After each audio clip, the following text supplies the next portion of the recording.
Olóore ọ̀fẹ́ ẹlẹ́rù ni Ọlọ́run àgbáyé, mo gbé ọ̀gá. Olóore ọ̀fẹ́ ẹlẹ́rù ni Ọlọ́run àgbáyé, mo gbé ọ̀gá. Ẹ̀yin lọ́lọ́run wa, ẹ̀yin lẹ́lẹ́dà wa, ọba àwọn ọba, olúwa àwọn olúwa, ọba títí láì tí kò yípadà. Àwa yóò máa yìn ọ́ lọ́jọ́ ayé wa gbogbo. Ẹ̀yin lọ́lọ́run wa tó ti wà pẹ̀lú wa láti January wa títí dé November o. Mo ní ẹ̀yin lọ́lọ́run wa lórí ọkọ, lórí aya, lórí ọmọ, lórí ẹbí, lórí ìjọ Ọlọ́run àtàwọn tó ń wò wá níbi gbogbo. Ẹ̀yin lọ́lọ́run wa, ọba àwọn ọba, olúwa àwọn olúwa. Mo ní ọba títí láé tí kò yípadà. Àwa yóò máa yìn ọ́ lọ́jọ́ ayé wa gbogbo. Kábíyèsí Elédùmarè, agbogbo tó kọjá ògbó àgbààgbà tó kọjá àgbàlagbà, òòrùn ma ní sábàyà tí Aláàfin àjọbọ onítìí àánú oníbùgbé ògo ọ̀rọ̀gọ̀jígọ̀ bàbá mi àgbàlagbà. Iná ńlá afẹ̀wọ́yọ́ lójú ogun, ọba mi ajagun mọ́sọjọ́, ajagun gbógun mi, arógun mọ́sọjọ́, arógun mọ́sà, arógun gbógun mi láàyè. Ìwọ ni arólógun àjàṣẹ́gun, olùpegede olùpegede olùgbọ́mọlẹ̀ níjà sọmọdàjẹ́. Ọba tí ń bẹ níbi gbogbo lẹ́ẹ̀kan ṣoṣo, òpàyèpàyè ọlọ̀tẹ̀ adára tán apẹ́tẹ́ ò olùmọ̀gbà tó tayọ lọ́gbọ́n ayé. Ọba tí ń jẹ́ kàyéfì àdìtí Elédùmarè, ọba tí ò ṣe é bì, ọba tí ò ṣe tú fẹ́nikẹ́ni. Ẹni tó fẹ́ kó tú fún ó náà ní túra rẹ̀ fún mọ́, á tú fún mọ́ níbi tó fẹ́ kó mọ̀ ọ́ mọ́. Ọba mi ẹrù jẹjẹ báramu, ẹrù tí ń gbé ẹrù mi, tí ń rẹ́ ẹrù ń sẹ́, ẹrù tí ń ṣẹ́gun, ẹrù tí ń lé ẹrù jáde níbi tí ẹrù farapamọ́ sí. Ọba mi tó dá ayé tó ju ayé lọ, olùdámọ̀ràn, ọba mi tó dá ènìyàn tó ju ènìyàn lọ, ọ̀rọ̀ tó dá ènìyàn tó ń gbé nínú ènìyàn tó fi ọ̀rọ̀ dá, ọba mi tí ń jẹ́ ọ̀rọ̀ nínú ènìyàn. Kábíyèsí Elédùmarè, mo ṣèbà lónìí, mo bá burúburú níwájú Ọlọ́run àwọn ọlọ́run, ọba àwọn ọba, onígẹ́gẹ́ ti gẹ́gẹ́, onígẹ́gẹ́ǹgẹ́, olóńdè àtàná, oníjẹta ìjẹrin, àlàpà ìjayà, arínà jùlọ lọ, alamọ́lójú inú dúkú ojú àwọn wòlíì, àṣẹ ọ̀rọ̀ lẹ́nu gbogbo ẹ̀dá ènìyàn tó ń bẹ lórí ìpẹ́ àlàyé. Mo ṣe kábíyèsí fọba mi ńlá, ọba tó ní kí omi ọ̀run àti omi ayé kó pínyà, ó sì ní kí omi ayé ó wọ́jọ pọ̀ sẹ́gbẹ̀ẹ́ kan ṣoṣo, ó sì pe ìyàngbẹ́lẹ̀ jáde láti inú omi. Bẹ́ẹ̀ ni mo sì bà fọlọ́run mi tó pe ìyàngbẹ́lẹ̀ jáde. Iyẹ̀ abẹ́rí erùpẹ̀ lẹ̀ ń bẹ lórí omi, omi ò sọ pọ́run wọ̀ òun rí lọ́jọ́ kan, ó tún dá ohun gbogbo lórí èèpẹ̀, a sì ń gbé nínú ayé náà tí ó pè jáde láti inú ìsàn omi. Kábíyèsí rẹ ọba mi tó ju gbogbo ẹ̀dá ènìyàn lọ. Kábíyèsí náà ni mo sì lónìí. Mo kí yín káàbọ̀ sórí ètò yín, ètò wa Kristẹni Ìgbàanì lórí ABN TV tó wà ní Houston, Texas. Ẹ̀yin náà ti mọ̀ ABN TV channel 15.9. Àwa náà látún ti kalẹ̀ lónìí. Mo ní ẹ káàbọ̀ sórí ètò yín, ètò wa. Èmi náà ni ọmọ yín, àbúrò yín, ọ̀rẹ́ yín. Mo mọ̀ pé ẹni pè mí lọ́ta yín, abẹ́rẹ́ Evangelist John Kẹ́hìndé Oyèwọlé ọmọ arúgbó ọjọ́ tí ìjọ Mercy of Christ Development Ministry, Mercy of Christ Development Ministry tó wà ní 873 Dulles Avenue Suite A, Stafford, Texas ní àdúgbò wa ní Houston bí yóò dáa fún mi àti yín. Tó lónìí ohun tá a fẹ́ sọ̀rọ̀ lé lórí ó yàtọ̀ sí èyí tá a ti ń bá bọ̀. Ó sì dá mi lójú pé ẹ̀yin èèyàn wa tẹ́ ti ń bá wa bá ètò yìí bọ̀, ẹ̀ ń gbádùn ètò yìí lágbára Ọlọ́run. Àní sú yín láṣẹ Olódùmarè, ẹ ó mọ̀ rí wa wò, àwọn náà a mọ̀ rí yín bá láṣẹ lóhùn. Tó lónìí mo ní àwọn bàbá mi nulẹ̀ àti mọ́mì mi fún àǹfààní àpọ̀lọpọ̀ tó ti wà ní Amẹ́ríkà fún àmọye ọdún tó ti pẹ́ tí ẹ ti lójú wọn kẹ́yìn, àbí ẹ̀yin tẹ́ mọ̀ wọ́n dáadáa, tẹ́ ẹ̀ tí ẹ̀ bẹ́ẹ̀ tí ẹ̀ mọ̀ bí tẹ́ ẹ lè trace wọn sí, tẹ́ ẹ̀ tí ẹ̀ mọ̀ bí tẹ́ ẹ lè wá wọn sí. Tó ojú wọn náà la fẹ́ gbé jáde lónìí lásàlẹ̀ yìí, rí wọn lálẹ́ yìí fẹ́lẹ́ jókì wọ́n bá wa sọ̀rọ̀ wá wò pé àwọn ọmọ mi ní àwọn ló jẹ́ bá ọ̀pọ̀lọpọ̀ ló tẹ̀ tí ń kọrin wọn gan tí ò mọ ta ló lórin gan ta ló kọrin gan ọ̀pọ̀lọpọ̀ ló ti ń gbọ́ orin yìí tó ti ń kọ́ tó ti di orin ilé sí ojúlé ṣùgbọ́n tó sẹ́ni tó mẹ́ni kọrin yìí ọ̀pọ̀lọpọ̀ mẹ́ni tó kọ́ àwọn tó mọ̀ wọ́n ẹlòmíràn ti pẹ́ kó Nàìjíríà a ní ó ti pẹ́ tí mo ti rántí orin yìí ni àwọn náà ní ìránṣẹ́ Ọlọ́run ni wọ́n màmá mi ni wọ́n bàbá mi náà dẹ̀ ni wọ́n ẹ̀mí ò lè dárúkọ wọn ó dìgbà tẹ́ ẹ bá rójú wọn ní pẹ́rẹ́njógí nígbà tí wọ́n bá dé tẹ́ bá kalẹ̀ sórí ètò bam aeroplane wọn ń bọ̀ báyìí bẹ́ẹ̀ ó máa tó land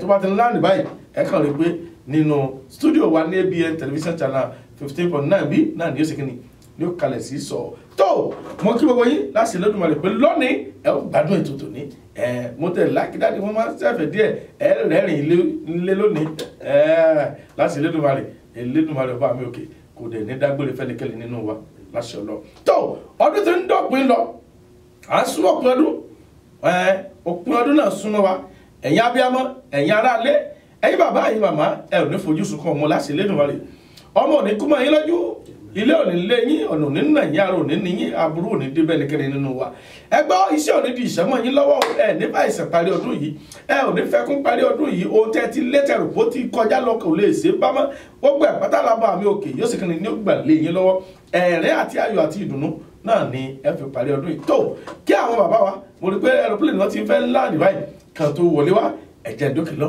tí bá dókè lọ́n dé ẹ̀ wá lójú àwọn dádì àti mọ́mì tí mo sọ̀rọ̀ parí mo ń bọ̀.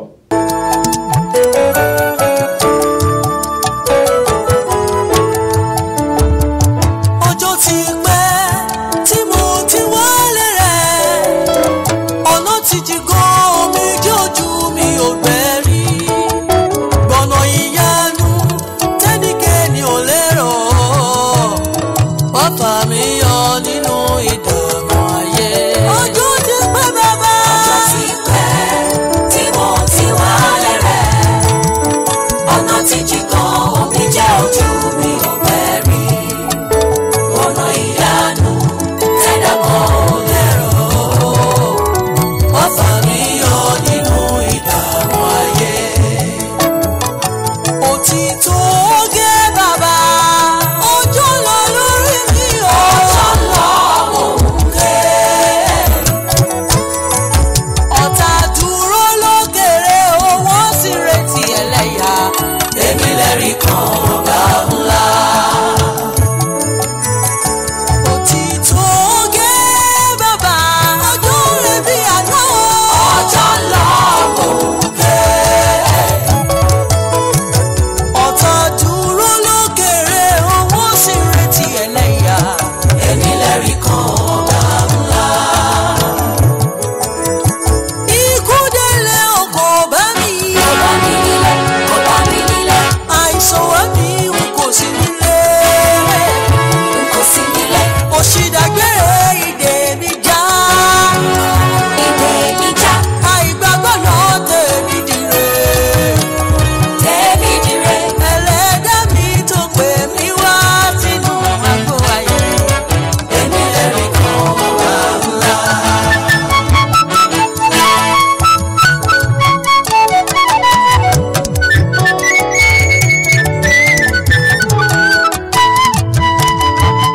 ikú délé ọkọ̀ bá mi. kò bá mi nílẹ̀ kò bá mi nílẹ̀. àìsàn wá mi n kò sí nílé. n kò sí nílẹ̀. òṣìdàgbére ìdè mi já. ìdè mi já. àìgbàgbọ́ lọ tèmi dire. tèmi dire. ẹlẹ́dàá mi tó pè mí wá sínú àgbo ayé. èmi lẹ́rìí kan ọ̀gá ńlá.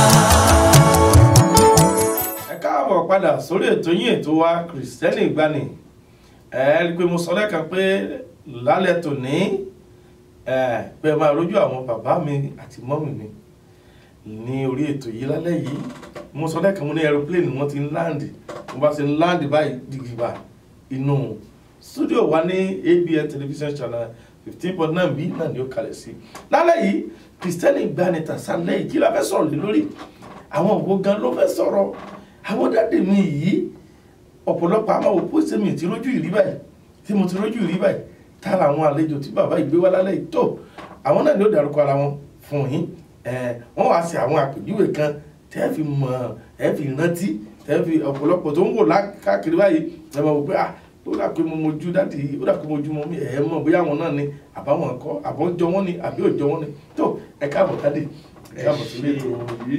ẹ kú lé o sí gan. ẹ ṣe àdúpẹ́ o. ẹ bá mi dárúkọ yín fáwọn aráalé àti ibi tẹ́ ẹ ti wá gan-an. tí a bá rí ni lóde tá a béèrè tí a rí ni lóde tá a béèrè tí a pàdé lẹ́sẹ̀ kùkú tí a béèrè ara ẹni orúkọ títí tèmi ò ní Olúṣọlá ọmọ Denton orúkọ tìyàwó mi mímọ bóyá kán dárúkọ wọn fúnra wọn kí n bá wọn dá. àwọn bẹ̀rẹ̀ bá wọn dá àwọn náà yí padà dá fúnra wọn. so èmi àti ìyàwó mi ni wọ́n ń pè ní the Dentons. The Dentons. ẹ ṣe sá. tọkọtaya Denton. ẹ ṣe sá tó mọ́mì ẹ bá mi kí àwọn aráalé ẹ dárúkọ yín ibi tẹ́ ẹ ti wá gan-an torí ọ̀pọ̀lọpọ̀ tí mo wò pé ó dàbí pé fèsì yìí ṣé ìwé wọn mo rí ni fúnni wọn mo rí ni kí ní kọ́ ẹ bá ń dárúkọ yín àti ibi tẹ́ ẹ ti wá. mo kí gbogbo àwọn aráalé ìpè ẹ kú ilé o ẹ kú ìjọ́ mẹ́ta bí wọ́n ṣe sọ lẹ́ẹ̀kan orúkọ tèmi ni Olúbùkọ́lá Denton láti Nàìjíríà ní ìlú Ìbàdàn ni a ti wá sí orílẹ̀-èdè yìí. láti ìlú Ìbàdàn lọ́hùn the United States of Ibadan the biggest city in West Africa. God bless you. ẹ káàbọ̀ mọ́mì ẹ kúrin Ọlọ́run á bá wa ràn yín lọ́wọ́ ojú òní tì yín.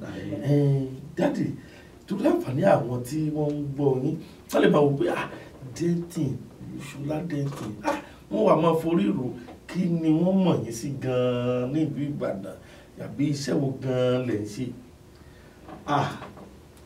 àwa ò níṣẹ́ méjì o a ò lóko a ò lódò iṣẹ́ wa ni iṣẹ́ orin ìrere sí ni kì í ṣe orin ara orin ẹ̀mí ohun táyàn láàyò ni láti ọdún 28 for good 28 years níta àdé ṣe full time iṣẹ́ orin bẹ́ẹ̀ ni gospel music 28 bẹ́ẹ̀ ni 28 good years full time níta ṣe nìyẹn glory of God Ọlọ́run ṣeun sí ògo Ọlọ́run bàbá àti ọmọ àti ẹ̀mí mímọ́. Ọlọ́run ṣeun. Mọ́mì ṣé ìgbà tí dáàdì ṣiṣẹ́ orin yìí ṣé ẹ̀yin náà ṣe kankan lẹ́gbẹ̀ẹ́ ni àbí dáàdì ṣiṣẹ́ orin ẹ̀yin lọ bí iṣẹ́ ẹ̀ ń gbà kí wọ́n àbẹ́yìn náà lọ dá ti yín kan tí yín náà ṣe. ẹ ṣeun gan ni sà sí ògo Ọlọ́run kí a tó pàdé rárá nínú ìrìn àjò mi nígbà tí mo ṣì wà nílé ẹ̀kọ́ gíga ní ọdún tó pọ̀ sẹ́yìn ní ibi àdúrà ni Olúwa ti bá mi sọ̀rọ̀ Olúwa ní mo wà ní ilé ẹ̀kọ́ gíga fún training mi fún ìkẹ́kọ̀ọ́ torí a ní band kan ní school gbà yẹn New Creation Voices náà ń pè é.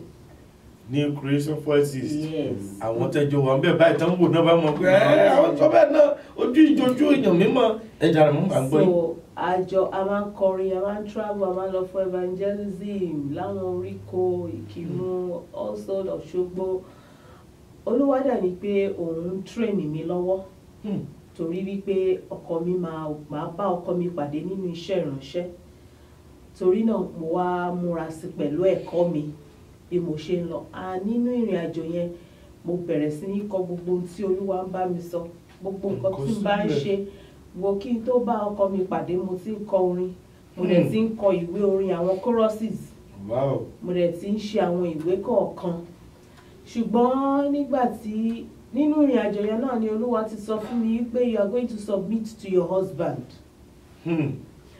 Mo dẹ̀ wá sọ fún Ọlọ́run pé báwo ló ṣe máa ṣe é ṣe nígbà tí mo ti ń ṣe iṣẹ́ ìránṣẹ́ kí n tó bá ọkọ mi pàdé tó dẹ̀ wá jẹ́ pé abẹ́ ẹ̀ náà ni màá tún ti wá ṣiṣẹ́ ìránṣẹ́ Ọlọ́run nítorí pé iṣẹ́ ìránṣẹ́ tó ń gbélé wa lọ́wọ́ tó máa gbélé àwa méjèèjì lọ́wọ́ ó máa yàtọ̀ so a gbúdọ̀ jọ ṣe iṣẹ́ náà papọ̀ ni so orí ọ̀rọ̀ yìí ni mo base lé lórí torí pé bíbélì sọ wípé write the vision down kọ ìran náà sílẹ̀. make it plain it will surely speak and it is for an appointed time so that the people that will read it they will run with the vision so mo kọ sílẹ̀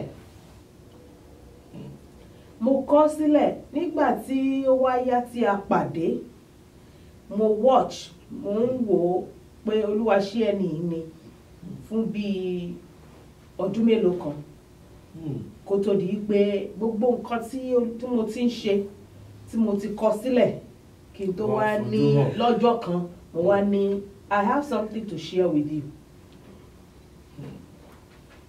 bí mo ṣe gbé ilé lọ́wọ́ ni mo gbélé wọn lọ́wọ́ mo dẹ̀ fi hàn wọ́n nítorí pé àsọtẹ́lẹ̀ ni mò ń fulfill. tẹ̀lé bẹ́ẹ̀ ẹ ṣe èyí tó túmọ̀ sí pé ẹ wá jọ àti iṣẹ́ ìránṣẹ́ tó lọ́n ti gbé fún wọn àti ilé tó ti gbé fún yín kẹ́ tó pàdé ẹ wá gbé méjèèjì papọ̀ ó wá dúdídí tó kábíyèsí Elédùmarè ó náà lẹ́ ń gbọ́ yẹn ẹ̀yin aráalé láti ètò Elédùmarè àní lálẹ́ yìí gbogbo yín pátápátá lẹ́ gbádùn wa lórí afẹ́fẹ́ lálẹ́ tó ká tiẹ̀ tó tẹ̀síwájú gan ká tó tẹ̀síwájú dáàdì bó lẹ ṣe pàdé mọ́mì àbí wọ́n ṣe lè kàn sí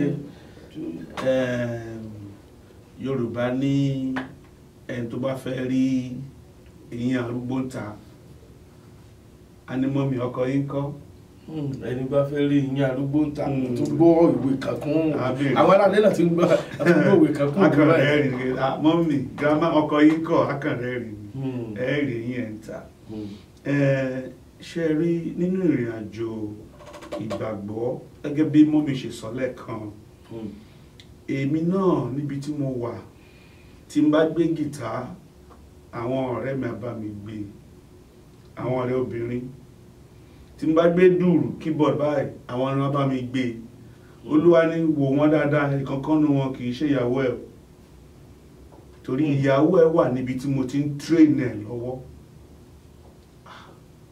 pé tó bá dẹ̀ tó time ayọ̀jú so ìdí ní ẹgbẹ́ àwọn tájọ́ kọrin tájọ́ ṣe mi ò ta sẹ́ni kankan ní wọn àjọ kọrin àjọ ṣe rìhásà àjọ play keyboard àjọ play guitar àjọ lulu àjọ ṣe àmà mi ò ta sẹ́ni bọ̀dẹ̀ mo ń dúró de ẹni tí Olúwa ti sọ nìyẹn tó lòun train lọ́wọ́ tájọ́ máa gbé iṣẹ́ ìránṣẹ́ yẹn káàkiri àgbáyé wọ́n ń dúró de wọ́n so nígbà tó yá mo ti ń kọrin àti ń kọrin ní church wa ti ṣe gbogbo ẹ̀ ṣùgbọ́n nígbà tó lọ́wọ́ ní kí ministry kó take off kó bẹ̀rẹ̀ iṣẹ́ ìránṣẹ́ yẹn kó bẹ̀rẹ̀ kí n bọ́ sínú ẹ̀ gangan ní 1990 mo bọ́ sínú ẹ̀ but gẹ́rẹ́ bóyá di 1991 báyìí mo kàn pàdé àwọn ní Full Gospel Businessmen Fellowship International tó wà ní Teachers House ní Ring Road Suma nìbàdàn. àǹfààní àwọn tó ti mọ bẹ̀ báyìí náà á ti mọ ríngì mo ní mo mọ máa yìí mo mọ dáàdì yìí sẹ́ so fellowship yẹn láti pàdé. ẹ̀dọ́ dáàdì o ṣé ẹ lọ gbàdúrà bẹ́ẹ̀ ni àbí ẹ wá wọn lọ. àwa làwa wà ní ìcháàjì orin bẹ́ẹ̀ àwọn náà wá láti àwọn náà wá join àwa. ládùúgbò gbogbo àwọn èèyàn tó wá yẹn dáàdì. bẹ́ẹ̀ ni. àwòdọ́mọ́ mi ló yín kàn lọ sílẹ̀tì. bẹ́ẹ̀ ni olúwa ló ní wọn nìyẹn láàrin wọn yẹn o. ojú ni mo fi rí wọn. Oh my God. nígbà tí mo fi ojú mi rí wọn ẹ̀mí mi wá sọ fún mi wípé ẹni tá à ń sọ mú ìyẹn ẹni tá à ń wí nìyẹn. torí ìgbà mìíràn wà tí wọ́n bá ń gba àwọn àdúrà kan wà tí wọ́n máa gbà tí yóò gbọ́dọ̀ díjú. tí mi ò gbọ́dọ̀ díjú ká má tanra fún wa. àwọn àǹfààní àwọn yúùtì àwọn yúùtì àwọn ẹni tó ń wá ìyàwó tó ń gbàdúrà gbọ́dọ̀ díjú púpọ̀ jù. ẹni tó ń wá ọkọ tó ń gbàdúrà lè jẹ́ pàtó díjú yẹn lọ́kọ́ máa kọjá. tó àjẹpẹ́ kí wọ́n máa di kí wọ́n máa díjú chọ́ọ̀chì mọ́ báyìí. Ògo ni fọ́lọ́run lókè ọ̀run. hallelujah hallelujah hallelujah. tó níbi tẹ́ gbèdé yẹn Yes, ẹ sir. jẹ́ kí n wá padà wá sọ́dọ̀ mọ́ mi kan wá bá mi parí ẹ̀ sáárín yẹn Okay. wá parí ẹ̀ so nígbà tí ẹ wá dé nígbà tí ẹ dé ibi Full program gospel. yẹn bó o ní sí dáàdi wa bá yín ni àgbẹ̀mí ọlọ́run ló ní ọmọkùnrin tó ń tẹ̀ lùrọ̀ tó ń ẹ ṣe sà kì í ṣe pé wọ́n dìde wà bá mi bẹ́ẹ̀ yẹn lọ títí wọ́n ní ọ̀rẹ́ kan nígbà tí mi dé Full Gospel èmi fẹ́ join the music department àwọn àti àwọn ọ̀rẹ́ wọn náà dẹ̀ ni wọ́n dẹ̀ jẹ́ head níbẹ̀ yẹn so but mo tún try láti watch ara mi pé all these guys wọ̀nyí pé torí I don't want to make mistake I don't want to be too close to them ìfẹ́ darapọ̀ mọ́ wọn lọ títí but nígbà tí ó wá yá ọ̀rẹ́ wọn kan wà ńbẹ̀ tó yá pé true ẹ̀ náà ni mo ṣe dé Full Gospel Businessmen Fellowship International Àpáta chapter la máa ń pè ìyẹn dẹ̀ ní àfẹ́sọ́nà kan so èmi àti àfẹ́sọ́nà yẹn máa ń sọ̀rọ̀ gan torí èmi àti brother yẹn close gan so ní mo wá share pẹ̀lú sister yìí pé Olúwa ní pé kí n ṣe concert kan láti kó ọdún yẹn nílẹ̀ so mo wá share ẹ̀ pẹ̀lú sister yìí sister yìí wá ní òun á dẹ̀ appreciate tí n bá lè jẹ́ kí èèyàn kan ò kájọ ṣe program yìí papọ̀ I'm like kí ló dé ó nítorí ìran tí mo share pẹ̀lú yìí ó láwọn ní band kan ó ní leader band àwọn ìran yẹn lọ náà ṣe ó ti share ìran yìí something like this pẹ̀lú òun wípé so kí n jẹ́ kóun lọ bá sọ pé ká wá dà á papọ̀ ká wá ṣe ó ní ṣé mo ti ní ibi tí màá ti ṣe ó ní mo church mi wọ́n mọ̀ mí dáadáa wọ́n mọ àwọn òbí mi kò dẹ̀ sí nǹkan tí n bá sọ wípé mo fẹ́ níbẹ̀ tí wọ́n ní fún mi láyè láti ṣe mo ní so ibi tá a ti máa ṣe is no problem all I need is people that will do it together and to fulfil the mandate of God. Bí ìrìn àjò yẹn ṣe bẹ̀rẹ̀ ni it is from that program the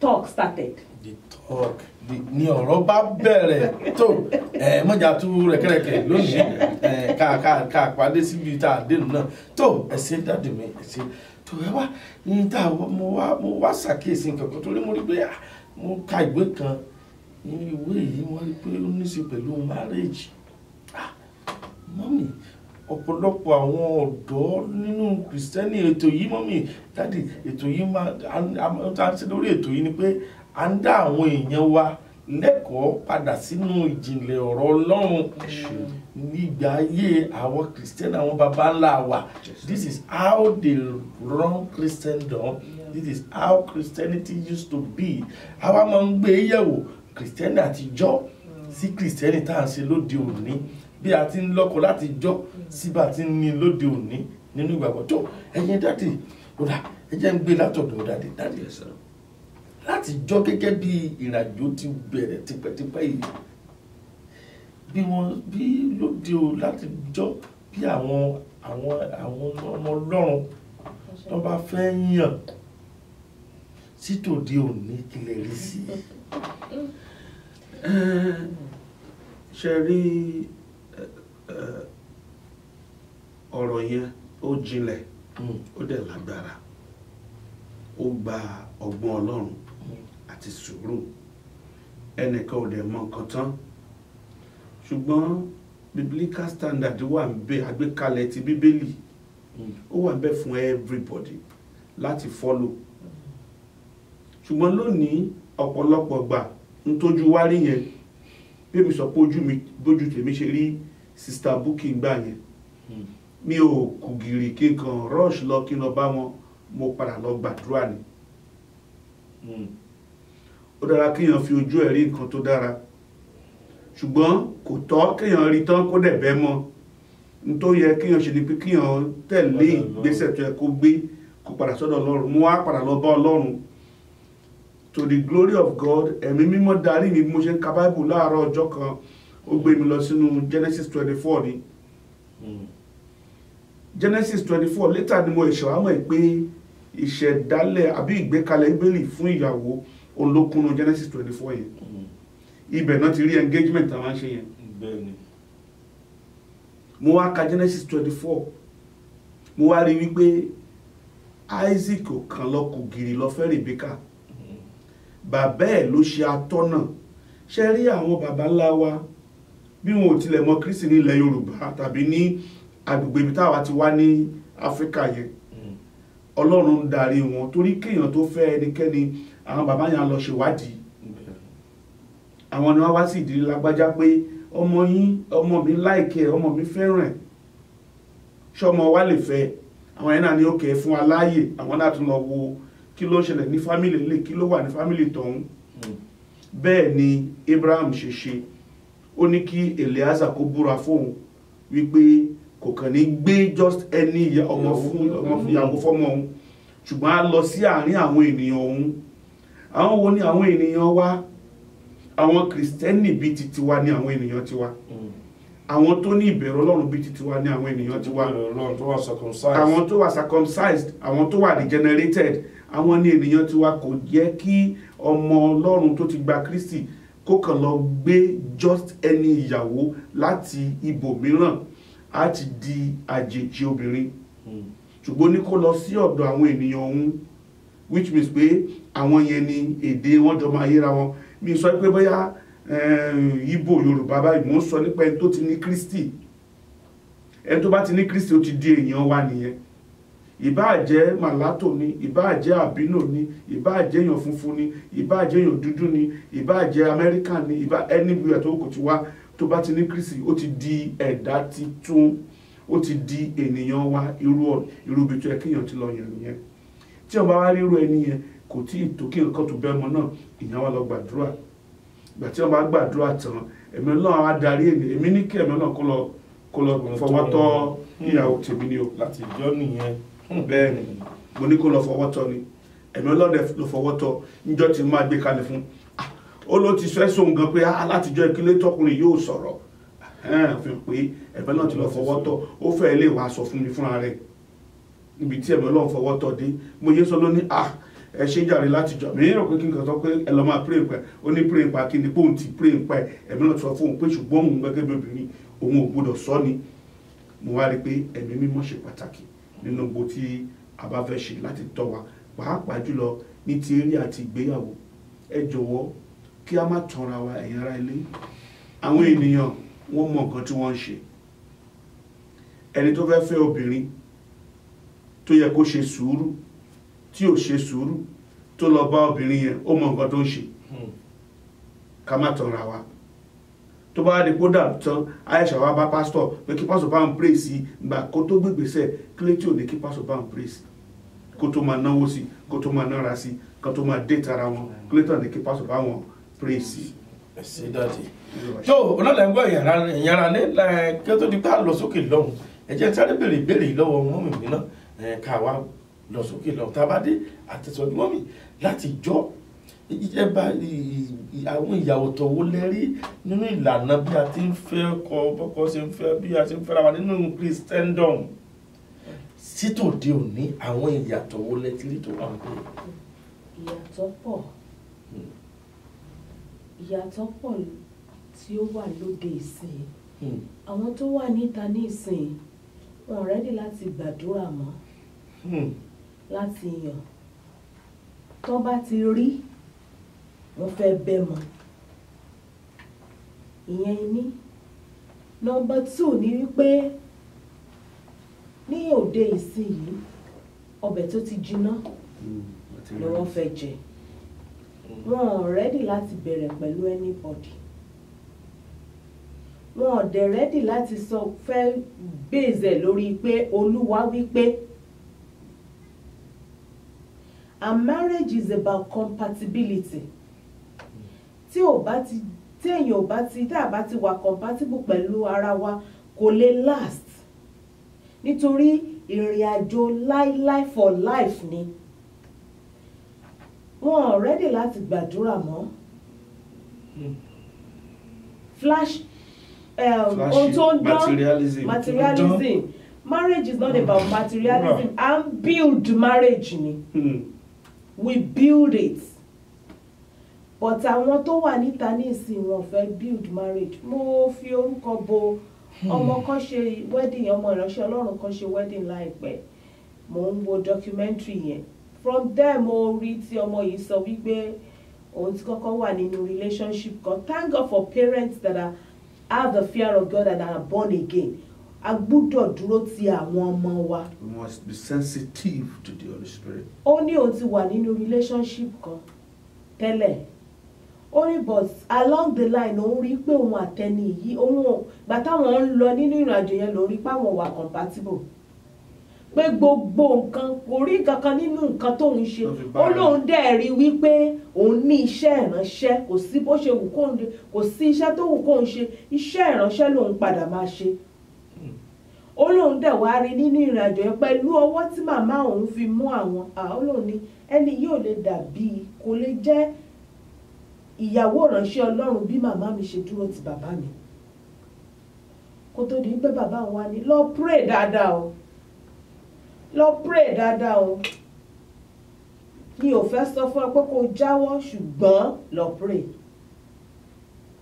ó ní inú àdúrà yẹn lòun ṣì wà fasting and prayer yẹn lòun ń ṣe lọ ó kàn díjọ́ kan wá sọ fún mi pé I don't think this thing can work pé so òun rò pé àwọn ti dé bus stop ọmọ yẹn ní inú òun dùn torí pé òun ló wá ó wá fúnra torí ara òun rẹ̀ gbọ́ bó ṣe máa sọ.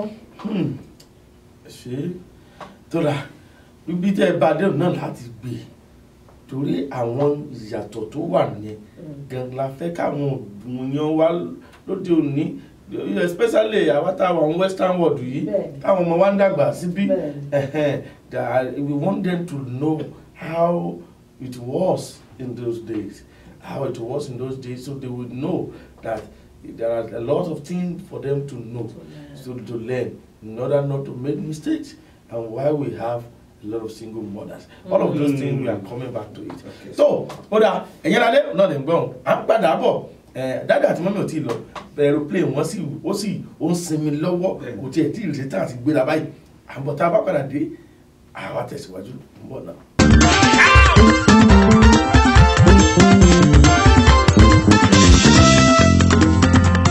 Ariwo ọpẹ́.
káàbọ̀ padà sórí ètò yín ètò wa Kristẹni Ìgbàanì lórí ètò wa ní ABN television tí ó wà ní channel 15.9 ABN television channel 15.9 ní Houston, Texas ń bí. Àwọn bàbá wa náà ni wọ́n sì wà kalẹ̀ lórí ètò náà. Àwọn náà ni dáàdì wa Reverend Denton Ṣọlá Denton àti Prophetess Bukola Denton. Àwọn náà láti wà lórí ètò lálẹ́ yìí tó ẹ̀yin aráalé ó gbà mí lójú pé lálẹ́ yìí ọ̀pọ̀lọpọ̀ pàápàá jùlọ fún àwa ọ̀dọ́ ó dá mi lójú pé a máa rí kankan dì mú lálẹ́ tó mọ́mì bí a ti ń bá ọ̀rọ̀ yẹn lọ kó tó di pé a lọ sókè lọ́hùn náà òun náà ni mo fẹ́ béèrè mọ́mì. Yes, sir. tó bí àwọn ìyàtọ̀ wo lẹ rí tí àwọn òde òní láti kọ́ síta àtijọ́ ní ọ̀nà tá a fi ń gbà fẹ́ra ẹni nínú Christianity lóde òní gẹ́gẹ́ bí ọmọ Ọlọ́run. Ìyàtọ̀ àìlèdúró patience. Lack of patience. Àwọn tó wà níta ní ìsìn wọn ready láti gbọ́ ohùn Olúwa nípa ìrìn àjò ìgbàgbọ́. Ó túmọ̀ sí pé àwọn tàtijọ́ ohùn Olúwa làwọn máa ń tẹ́tí sí. Bẹ́ẹ̀ni. Bẹ́ẹ̀ni. Ṣùgbọ́n òde òní. Òde òní wọn ready láti gbọ́ ohùn Olúwa. Ó ṣe pàtàkì kí a gbọ́ ohùn Olúwa nípa ìrìn àjò ìgbéyàwó. Kí l'Olúwa sọ? Ṣé ọkọ mi ní? Ṣé ìyàwó mi ní? Ṣé kí ni Olúwa sọ nípa èmi àti ẹni yìí? Ṣé a máa jọ ṣiṣẹ́ papọ̀? Ṣé a máa kó tẹ̀ má jẹ́ iṣẹ́ ìránṣẹ́? Ṣé ìrìn àjò yìí ṣé a jọ máa rìn já? Nítorí wípé èèyàn ò gbọ́dọ̀ wọnú omi tán kó máa gbé òtútù. Tí a bá wà patient ká dẹ̀ gbọ́ ohùn Olúwa, òun ló ṣe jẹ́ pé ọ̀pọ̀lọpọ̀ obìnrin ló pọ̀ ń ta ní ìsìn tó jẹ́ pé ọmọ mẹ́ta bàbá mẹ́ta. Wọ́n kàn ṣàwò pé mo fẹ́ lọ́kọ. Mo sọ fún èèyàn kan, mo ní ọkọ pọ̀ dáadáa ṣùgbọ́n ọ̀rẹ́. When we are talking about marriage, you must have your husband must be your friend. Ó gbọ́dọ̀ jẹ́ ọ̀rẹ́ rẹ. Ó gbọ́dọ̀ jẹ́ orí ẹ. You must see your husband as your head. Ó dẹ̀ gbọ́dọ̀ jẹ́ bàbá fún ẹ. Tí ẹ mẹ́ta yìí tó bá ti rí nínú ẹni tó fẹ́, the journey will be smooth. But tó o bá ti rí ọ̀rẹ́ nínú ẹni tó fẹ́, ìrìn àjò yẹn ò lè last. Tó o rí bàbá níbẹ̀, tó o rí ọkọ níbẹ̀, ìrìn àjò yẹn ò lè last. But tó o rí nítorí pé confidence lẹ́jọ́ jẹ́ síra yín. Helpmate ní Bible pé torí àlè Bíbélì jẹ́ kó yé wa yí pé one will put to flight 1,000. Two. 10,000. One will chase 1,000. Two will put to flight 10,000. Ratio 2 to 5. Ratio 1 to 5. So tí àwa méjèèjì tá bá jọ fọwọ́sowọ́pọ̀ á achieve greatly. So àwọn tó wà níta nísìn wọ́n gbọ́dọ̀ kọ́ bá ṣe ní sùúrù. Kì í ṣe pé ó wá báyìí mo dẹ̀ grab ẹ̀ bẹ́ẹ̀ náà. Grab your copy. Kì í ṣe ọjà tá ń ta o. Àwọn èèyàn ní ọjà òkùnkùn ní marriage, lóòótọ́ ọjà òkùnkùn ni, ṣùgbọ́n a gbọ́dọ̀ gbọ́ ohùn Olúwa kí ló wí. A gbọ́dọ̀ tanná wádìí, a gbọ́dọ̀ tanná sí. Then tí Olúwa bá wá sọ, a gbọ́dọ̀ jọ build together. Marriage kì í ṣe pé kéèyàn kan stand aloof kó ní ebi àti fẹ́ra wa ìwọ́dẹ̀ ni kó máa ṣe gbogbo kí ni Bíbélì sọ. Ó ní Sarah pé ọkọ ẹ̀ ní Lord, Olúwa mi. Ọ̀pọ̀lọpọ̀ obìnrin ní àti jẹ́ alárinfín ara wa o. Àti jẹ́ wá ní ó ti sí ìsọsíjọ́ kan mi dáadẹ̀ tí jọ ń wọlé láti jọ ń bára wa sọ àti jẹ́ alárinfín ara wa kò rí bẹ́ẹ̀. Ẹ̀sìn mọ́mí ó túmọ̀ sí pé bóyá àwọn tó ń ṣe sẹ́mínà mọ́ mi mú padà bọ̀ ẹ̀jẹ̀ kọ́kọ́ sáré gbé kwẹ́sẹ̀ yẹn wá tó kí mọ́ bàjẹ́ kẹ́ gbàgbé ẹ̀yẹn ó dúró bẹ́ẹ̀ mọ́ tó dé túmọ̀ sí pé àwọn tó ń ṣe sẹ́mínà lóde òní dáàdì nílò láti fi ojú sáàárín yẹn because kí lẹ́yìn rí sí because I think I attended the seminar one time and they said because now they are married so they are together they become equal no matter the age and then they can call his wife his husband any kind of name tó bá ó lè pè ní Kenny ó lè pè ní John ó lè pè ní baby ó lè pè ní ibi tí ṣe ibi tá àrífín ti ń wọ̀ ní tí ìyàwó òun rántí tí bíbélì pé ọkọ mọ́ àbí ẹni tó bá ní pé bíbélì tó bá ní pọkọ náà mi ò nẹ́sẹ̀ nìkan pé bébí o ṣùgbọ́n ṣé kí lẹ́yìn rí sáàárín yẹn tí kò nílò àfojútó bá wọn. ṣe rí ọ̀pọ̀lọpọ̀ ìgbà ojú tó yẹ kí a fi ríran gbà míì la fi ń tẹ̀lẹ̀ especially ní kristẹni òde òní because of education ká má tanra wa jẹ Ọlọ́run tó dá ọkọ ó dá ní orí ó dẹ̀ dá ìyàwó gẹ́gẹ́ bí ara yòókù so ìyàwó ló máa jẹ́ ojú imú ẹnu gbogbo ẹ̀ fún ọkọ orí nìkan ò lè dárìn ara ló máa gbé orí then ara ò lè dá nǹkan kan ṣe orí ni bẹ̀ ní ilé iṣẹ́ wà bẹ̀ lọ́pọlọ bẹ̀ ní brain wà tó mú kí ara kó ṣiṣẹ́ wà then Kristi ó ní orí ìjọ ọkọ ní orí aya. mo ti ń rí nǹkan kan tí mo fẹ́ kọ́ ń bẹ̀ yẹn mú bọ̀ fún mi lẹ́ẹ̀kan sọ pé ọkọ ní orí bẹ́ẹ̀ni tó rà pé ẹ̀yin ará ilé ẹ̀ gbé gègé yín o. Kristi ní orí ìjọ ọkọ orí aya ìyàwó ní bọ́dì ara bẹ́ẹ̀ni mo sì tí jẹ ní church kan tí a lọ ń jọ Sunday báyìí jọ kó mọ̀ sí pé ìbéèrè mi yóò fẹ́ tún pín díẹ̀ o kò sí torí mo ti ń bọ̀ náà dábì kí n lè jẹ́ kẹ́ẹ̀tì kakọ́ kí n tó padà sọ́dọ̀ mọ́mì àtúnwá padà sọ́dọ̀ yín bẹ́ẹ̀ni bí ọkọ bá jẹ́ orí bẹ́ẹ̀ni now and this is head bẹ́ẹ̀ni ó túmọ̀ sí pé orí ibẹ̀ ni ojú wà ẹnu tí ìyàwó fi ń ríran etí imú ibẹ̀ ni ọgbẹ̀ ni ọpọlọ wà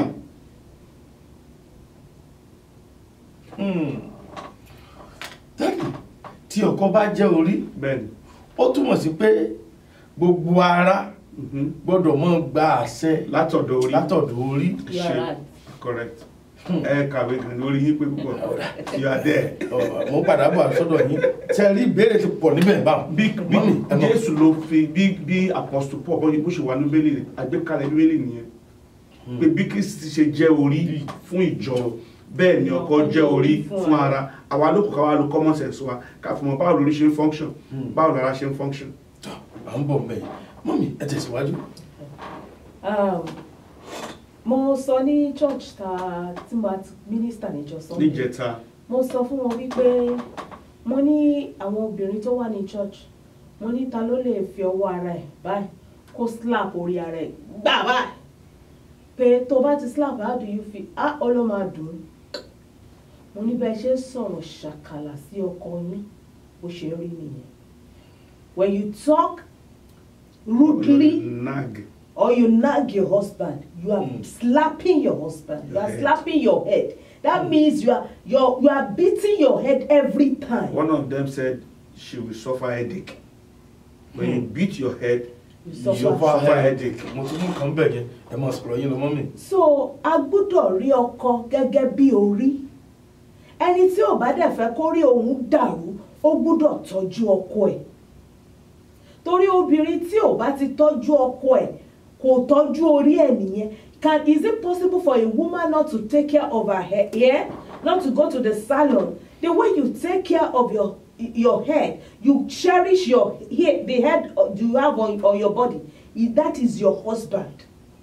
ṣẹ̀dẹ̀ wá rí orí sà orí ò lè dá nǹkan kan ṣe láìsí ara. àti nítorí ara ló ní ọgbọ́n ara ló ní ẹ̀yà ara léṣe ti mú gàngé dání ẹ má sọ yín lọ. mo sọ fún wọn ní church yẹn níjọ́ Sunday mo ní nínú ilé wa mo ní àwọn ọmọ mi mọ̀ everybody that stays with me they know wípé you can't use the cup that my husband use. Wọ́n mọ̀ pé daddy's cup yàtọ̀ daddy's spoon yàtọ̀. Praise the Lord. hallelujah. Wọ́n dẹ̀ mọ̀ wípé a ò kì í lo cup méjì o. Mo ní bí mo ṣe ń bá wọn sọ̀rọ̀ yìí mo ní mo fẹ́ sọ fún wọn wípé a ò kì í lo brush méjì. láti 25 years. Bí àwa ṣe build home wa torí pé Bíbélì sọ wípé àwọn méjèèjì á parapọ̀ wọ́n á di ara kan. níbi tí ìyàwó mi ò ti nígbà kọ́kọ́ ẹ̀ lo brush ẹ̀ o torí ẹnu ti ẹ̀ fáìlì jù àbódò rẹ̀ yàtọ̀ Amos chapter 3 verse 5 sọ fún wa pé can two work together 3 verse 3. Except they agree. except they agree. ẹ̀yà ènìyàn méjì lè rìn papọ̀ tí ì ṣe pé wọ́n rẹ́. Ọ̀rẹ́. So tí ẹ bá ti jọ rẹ́ papọ̀ kọ́ ẹ lè jọ rìn papọ̀. ṣe rí marriage òde òní kì í ṣe wedding mọ́ welding ni. ẹ ti mọ wedding táwọn ni ènìyàn wọ́n jó mọ́ra ni. wọ́n jó papọ̀ ní ọ̀dà ẹ má bàa sọ. So orí yẹn a gbúdọ̀ tọ́jú orí yẹn ohun ẹlẹgẹ́ ni orí torí ibi tí gbogbo information ti ń wá nìyẹn. A fẹ́ ṣe gbá èèyàn máa rò ó ni ibẹ̀ ló ti ń wá lóòótọ́ ọkàn máa rò ó ara obìnrin yẹn máa rò ó a wá sẹ́ǹdì ẹ̀ sórí orí a wá sọ ọ́ síta. So when you want to do anything in your family, the woman thinks about it, then bring the husband, the two of them think about it together. Màmá tiẹ̀ la fẹ́ tọ́jú lé ní kí ni ká ṣe nígbà tí ìyàwó aṣẹ́ra àwọn obìnrin ẹ̀bùn ńlá ni Olúwa sọ fún ìwé mú sọ fún wa pé ẹnikẹ́ni tó bá rí àyàfẹ́ ó ti rí ojú rere Ọlọ́run. Ó ní ohun rere ẹni tó bá rí àyàfẹ́ ẹni tó bá rí àyàfẹ́ ó rí ohun rere ó sì rí ojú rere Ọlọ́run. Torí pé àwọn èèyàn ń ṣe rádàdà ń ṣe sọ pé náà ṣe wọ́n sọ pé ẹni tó bá rí àyà rere tàbáyà burúkú aya ṣẹ́rí tó pè ní aya ẹni tó bá rí àyàfẹ́ torí ẹni tí ò bá rí àyàfẹ́ ni ó máa sọ pé òun rí òun obìnrin burúkú lòun bí. So obìnrin rere ló máa ń jẹ́ aya ṣe rí aya kì í ṣègbà tó bá dé lọ́kọ ló ṣẹ̀ṣẹ̀ di aya láti tó ti mọ̀ ló ti jẹ́ obìnrin rere ó ti gba training ó ti níbẹ̀rù Ọlọ́run ó ti gba ẹ̀kọ́ kì í ṣe pé bàtà bá fẹ́ tán ìwọ náà ló máa kọ́ kíni wọn dẹ̀ kì í sọ ẹran mẹ́ran kíkan ṣe kíni o kó olùkọ́ pa torí ohun tó wá lóhùn ò ní fi ìpínyà sí ni tó máa so pọ̀. What God has what? But what God did not join together nǹkan. separate wọn together náà ni. So ọ̀pọ̀lọpọ̀ la máa ní pé o ti join together máa bá yí bẹ́ẹ̀ ó léwu. If God did not join them together let them go back and know pé Ọlọ́run ò so wọ́n pọ̀. Torí tọ́lọ́run bá so pọ̀ nìkan ni let no man put asunder. Ìtọ́lọ́run ò lọ́wọ́ sí already asunder ti wà ń bẹ̀. So orí ó ṣe pàtàkì ṣùgbọ́n ara yòókù níbẹ̀ ni ọkàn wà. So kémi tó ṣe anything kì í ṣe pé bóyá ìyàwó mi bóyá mo gbẹ̀wù dání fún tàbí àmì ìwú máa rà pa àbí mo yá dìdìrìn ni ìyá dìdìrìn náà mọ̀ pé mi yá dìdìrìn mo lè máa rẹ́rìn níta. ẹ̀yà alẹ́ ẹ̀rí pé mo sọ pé lórí ètò tòní lórí Kristẹni Ìgbàlẹ̀ lórí tẹlifíṣàn lónìí lálẹ́ yìí ó dá mi lójú pé ẹ ń gbádùn ètò yìí lọ wẹ́rẹ́wẹ́rẹ́ lẹ́nu ẹ̀yà ara lé ẹsẹ̀ àmọ́ gbádùn ètò yìí tẹ́lẹ̀ àwa ọ̀dọ́ òde òní mo fẹ́ ká rẹ́kọ̀ọ́ mú bẹ́ẹ̀ torí ibi tó dé lọ lábí táyé lọ lóde òní in the Christendom we have a lot of work to do. We have a lot of things to do. There are a lot of single mothers, single married, single parent outside there out of errors, out of wrong teaching. There are a lot of wrong teaching, wrong seminars that have destroyed so many futures. So lálẹ́ yìí mo fẹ́ kẹ́ farabalẹ̀ kẹ́ gbádùn ètò yìí tó mọ́ mi apàdà sọ́dọ̀ yín ẹ tẹ̀síwájú. So obìnrin bíbélì sọ wípé wife submit, husband love. But ní òde ìsìn a lot of people wọ́n ti gbé síra. Obìnrin á wá sọ wípé pẹ̀lú gbogbo love tí mo lavish lórí ẹ̀ pátápátá kí ló fi san fún mi, so I have to leave him, I have to ask us, we just have to separate. She didn't submit. Duty tiẹ̀ kò ṣe, mo ṣe báyìí fún, mo ṣe báyìí fún, mo ṣe báyìí fún, but ó kàn máa treat me anyhow, ó kàn máa sọ̀rọ̀ sí mi anyhow. Òun iṣẹ́ tiẹ̀ tó yẹ kó ṣe kó submit. Iṣẹ́ tiẹ̀ tó yẹ kó ṣe. Kò mọ bó ṣe kọ́kọ́ sọ̀rọ̀. Kò ní tẹríba, kò mọ̀rọ̀ sọ, kò níwà. Ó wá ń lóun love. Ṣé ìyẹn náà ní Bíbélì ní kó ṣe ni àbí kó submit? O carry project kan out, did your husband knows about it? Oh my God. Bíbélì ní ọkọ love. Ọ̀wá ni mo ra gbá fún, mo ra àwo fún, mo ṣe báyìí fún, mo ṣe fún màmá ẹ̀, mo ṣe kìdí kan. Still no, is that what the Bible has you to do? Bíbélì sọ wípé ọkùnrin tí ò bá lè tọ́jú ilé ẹ̀ is worse than an infidel. So why are you doing his duty? So tó ń jẹ́ kí ọ̀pọ̀lọpọ̀ ilé kó ní problem ni wípé àwa obìnrin fi ṣẹ́ wa tí Bíbélì sọ sílẹ̀ wípé submit. Are you submitting to the man? When we are now talking about submit, sir, what are the things? Kò sígbà tá à ní padà wá sórí afẹ́fẹ́ táàtún torí mi rò pé alẹ́ nìkan yóò gbà wá láyè lórí ètò yìí, kò sígbà tá à ní padà wá. Ṣùgbọ́n Daddy, when we are talking about submission, ṣé ó ní ojú kan tó gbọ́dọ̀ submit? If somebody is a wife that is working, that is earning a lot of money, and the husband is not having a lot of money, or maybe he's a businesswoman, or he has her own establishment, or maybe it's whether kí làwọn kan tó nílò láti submit, ṣé ó kàn submit ara rẹ̀ ni? What is the Bible talking about? What was that submission? Ṣé rí ìgbékalẹ̀ Bíbélì ó ní wípé tí ọkùnrin bá máa fẹ́ obìnrin, tí ọkọ bá máa ní aya, ó gbọ́dọ̀ san owó orí.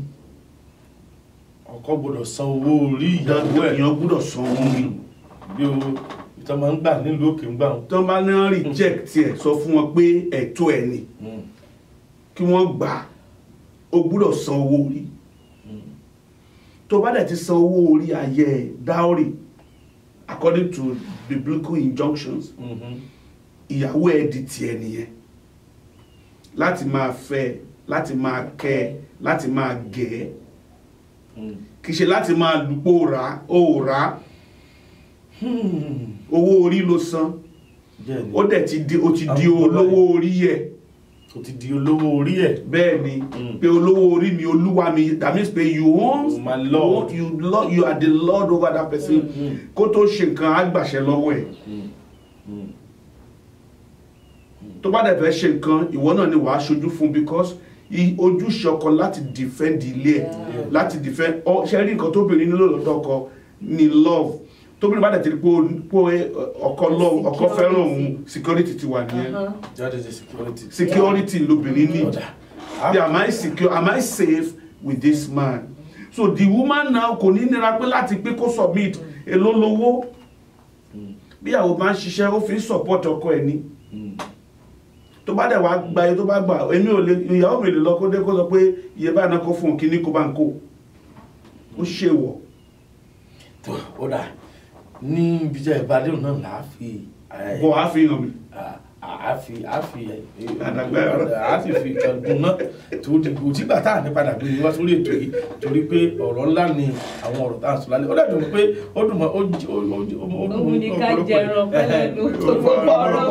ọ̀pọ̀lọpọ̀ àwọn aráalé ni wọ́n ń gbádùn ètò yìí lálẹ́ yìí tí wọ́n dẹ̀ fẹ́ gbọ́ àwọn ọ̀rọ̀ ìjìnlẹ̀ láàrin yẹn ẹ má bínú ẹ̀yin aráalé bẹ́ẹ̀ rí àròjọ́ mọ́sọ́lọ́kùn náà ni aago wa ń sáré bí ọjọ́ tó lórí ètò yín ètò wa Kristẹni Ìgbàanì ó dá mi lójú pé láṣẹ Elédùmarè pé ẹ tún gbádùn àwọn bàbá àti màmá wa nínú wa à wá àyè àtúngbé wọn wá jẹ́rí ní ọ̀sẹ̀ yìí ẹ gbádùn wọn lágbára Ọlọ́run kẹ́rì bí tá a bá dé yìí náà látún tẹ̀síwájú lọ́sẹ̀ tó ń bọ̀ àwáyé bọ́dí bá ṣe wáyé yẹn Ọlọ́run ó fún wa lágbára Ọlọ́run tẹ̀síwọ́ kò jù bẹ́ẹ̀ lónìí ààrẹ jù bẹ́ẹ̀ lọ lónìí ẹ̀rí bá àwọn dáàdì wo pé tí pléènì wa ti ń wọ́ọ̀mù lọ́wọ́ à á sọ fún pilot pé kó ṣe kí ni ṣiṣẹ́ sùúrù náà o à á sanwó hòtẹ́ẹ̀lì tó sùn tó ẹ̀yin dáàdì kó tó di pé àwa lọ lẹ́ẹ̀kan sí ẹ bá ń dárúkọ yín àti pé orúkọ iléeṣẹ́ ìránṣẹ́ yín àti pé gbogbo àwọn tó ṣe mọ̀ yín tí wọ́n ṣe ń rí yín báyìí ibo náà sì lè pè yín ibo náà ó pè yín sí wà bá mi sọ ká tó máa lọ. ní ṣókí ọdún ni wá kì í ṣàìmọ̀fó lóko ọ̀pọ̀lọpọ̀ gbà làwọn èèyàn kọ orin tí wọ́n bẹ́ẹ̀ tó kọ́ ṣùgbọ́n bẹ́ẹ̀ kọ́ là ń lọ lé níjọ́ tó bá tó padà wá tó wá sọ̀rọ̀ nípa orin àti àwa ni wọ́n pè ní tọkọtaya the Dentins World Outreach tó kalẹ̀ sí Ìbàdàn nílùú Ìbàdàn ní Nàìjíríà West Africa Ìbàdàn làwa ti wá. tó bá fẹ́ pè yín tó fẹ́ kí yín ní tó bá fẹ́ kí wá ní l'Amẹ́ríkà wọ́n lè send email sí Dentins World or Dentinshola or Dentinshola@gmail.com or Dentinbukola@gmail.com. tó bá dẹ̀ fẹ́ pé Amẹ́ríkà nọ́mbà lélẹ̀ 346-247-4287. again 346-247-4287. tó ẹ̀yin alálẹ́ bóyá ẹ fẹ́ pé àwọn bàbá wa àti mọ́mì wa lórí ẹ̀rọ ayárabíàṣá ẹ̀rọ àti ẹ̀rọ ayélujára ẹ má bínú ẹ pè wọ́n sórí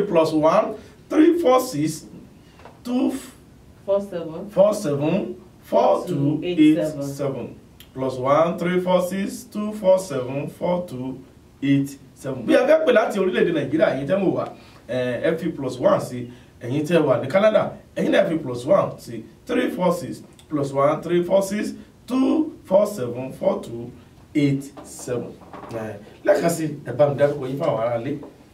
orúkọ tèmi ni Olúbùkọ́lá Goodness Dentin. orúkọ tèmi ni Olúṣọlá Goodness Dentin. tó orúkọ tèmi ni Evangelist John Kẹ́hìndé Goodness oyè wọlé. Surely goodness and mercy shall follow me all the days of my life. So bẹ́ẹ̀ ni o ti rí lónìí yẹn orúkọ mi ti kíkọ lẹ́nu yẹn ọmọ àrùwọ̀ ọjọ́ tí ìjọ Mercy of Christ Development Ministry tó wà ní 873 Jollis Avenue Suite A Stafford Texas 77477 ẹ wá lè pè mí sórí ẹ̀rọ ìbánisọ̀rọ̀ +1-346-971-1877 +1-346-971-1877 láti Ọlọ́run ó tún di ọjọ́ mẹ́jọ kájọ àmà dáàfin dágbére orí kánú orin àwọn dáàdì àti mọ́mì tí ọ̀pọ̀lọpọ̀ ń gbọ́ wọn kọ́ wọn ò mọ̀ òun náà láfi dágbére lórí ètò yìí. ìwọ ni mo ní láyé lọ́run ìwọ ni mo ní ìwọ ni mo ní láyé lọ́run ìwọ ni mo ní everybody call Jésù Jésù ìwọ ni mo ní Jésù ìwọ ni mo ní. God bless you. God bless you.